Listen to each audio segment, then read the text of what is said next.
Hello, Sir Miguel. Kumusta po? Redman Toy Sherman here. So, ito sir, testingin lang natin sir yung unit na order nyo.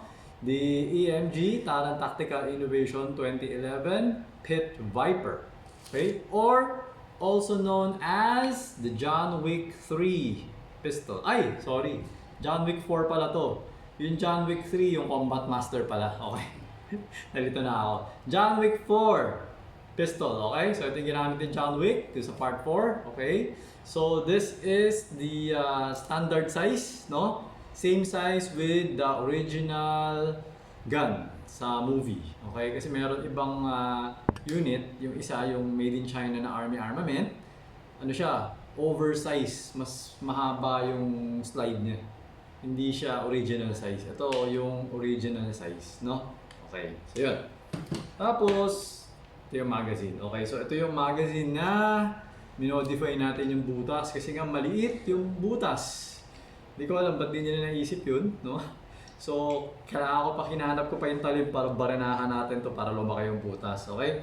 Pero kapag naglalagay kayo ng gas, kasi nga, meron ganito, di ba? Yan, nakita nyo to. Itong mataba. Ang problema kasi itong mataba na to. To.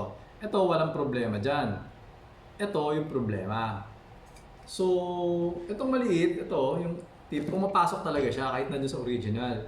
Ang problema, pagka yan, mapapansin nyo, ayan o, eksakto siya dun eh. So, yung dati, maliit yung butas. So, pag gumanong ka, sisingaw kasi hindi nakakapasok tong ano eh, kumbaga sabihin natin leeg, di ba? Hindi nakakapasok yung leeg. So, sumisingaw siya. So ngayon, nilakayan natin yung butas para magkasya na yung leeg, isang buo. Hindi na siya sisingaw. Pero, kailangan medyo parang may diskarte ka pa rin. Kasi, pagka basta-basta ka lang na nag-charge ng ganun, pwedeng sumabit pa rin yung leeg doon sa kanto. Hindi ko alam kung paano ko ba i-explain.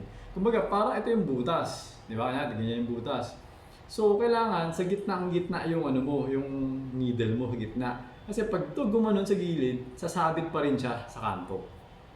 Gets mo? So, parang ito, kailangan sakto. Wala na. Yan. Diba? Pero pag nagkamali ka, pwedeng gets mo? So, kunwari, dinikit mo siya, hindi siya pantay, hindi siya gitnang-gitna. Pwede pa rin gumanon. So, wala eh. Dapat kasi, kung ginawa kasi sana nila dito, kinapala nila to. Pag kinapala nila to, mas makapal, para tendency, pag nilagay mo to, pasok na kagad tong leg. Hindi kasi nila ganun ginawa eh. Or, ang isang modification dyan, puputulin mo tong, dito, puputulin mo to, babawasan mo to ng, yan. Yung konting-konti na yan, yung maliit na maliit. So, puputulin mo siguro ng mga 2 mm. Para pag ginanon mo, pasok na yung ulo dito sa loob. So, hindi na siya sasabit. Ganun lang. So, pero okay na to.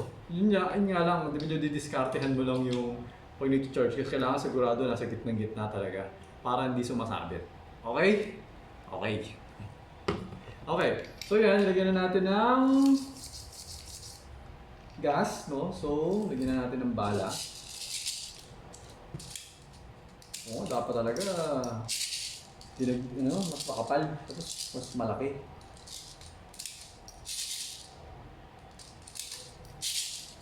Okay? Yan. So, wala. Medyo may pagka-engot yung nag-design na to. Okay. So, ayan. So, ito yung unit. So, naka-fix na to, no? Naka-fix outer barrel na siya. So, ayan, makapansin mo, hindi na gumagalaw. Yan. Walang gumagalaw, di ba? So yun yung isang maganda. Pero sa airsoft lang yun ha. Patunay na baril, gumagalaw yun. Sa airsoft lang, naka-fix. Kasi ngayon, parang panahon ngayon, maraming airsoft na lumalabas na new models. Naka-fix na yung outer barrel eh. So, yan, naka-fix. So mas smooth na siya. Yung pag sumacycle siya, mas smooth. Okay? Yum. Alright. So ito na, pasok natin. Okay? Kasa natin. Okay, so testingin natin yung safety. So, yan.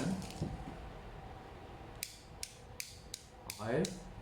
Yung thumb safety niya, no? Ambidextrous thumb safety. Okay. So, yan. Gumagana na. So, May tatakip ng tenga dahil medyo malakas to eh. Woo! 361. Okay. 353.5. 344. So, maganda yung blowback niya, no? Kasi nga, naka-fix outer barrel siya. So, talagang yung blowback nasa slide lang. Wala yung, hindi siya masyadong ma-vibrate katulad pag yung floating, yung tawag yata nila doon, floating barrel. Yung same sa tunay na barrel, yung umaatras-atras yung barrel. Medyo mas ma-vibrate yun eh. Kasi nga, gumagalaw yung barrel. Ito kasi, naka-fix na. Ito na lang yung slide yung gumagalaw. So, para mas solid siya, mas mabilis. Okay? So, ayan. Yan. Ito natin. Okay, ayan. Nag-open chamber na siya, no? So, removing the magazine. Ayan, nanong bala. Okay? Okay, so, tika. Pwede ba itong hilain? Hindi. Kailangan, ayan. Okay? Hammer down. Alright. So, tika. Adjustin ko ba ito? Kasi ito kailangan to naka-adjust eh. So, ano na lang sir, hindi ko to masi-zero kasi ngayon wala akong... hindi, pwede. Try ko to i-zero, no? Adjustin. Kasi itong front side kasi niya medyo mataas eh. So, itong rear side, parang naka-pinakababa siya. So, kailangan kong adjustin tong rear side para mag-zero siya, para bullseye. Okay, may target naman ako dito. So, medyo maiksi nga lang yung space ko dito. Siguro mga 4 meters lang to eh. 4 or 5 meters lang to yung space ko dito. So, yun lang yung hanggang dun lang yung pwede ko adjust sa kanya. So, kapag nag-target ka, ayun na lang medyo mag-adjust. Okay? So, ayun. So, ayun sir! Okay na yung unit nyo. Na-testing na rin naman natin. So, a-adjustin ko na lang yung zeroing niya. I-zero ko na lang siya. Tapos, ipapack ko na siya. Tapos, papadala ko na siya sa inyo. Okay? So, ayun sir. Thank you for your order. Until next transaction po. Always remember to stay safe, stay great, be good, and be thankful always. God bless po sir. Bye-bye.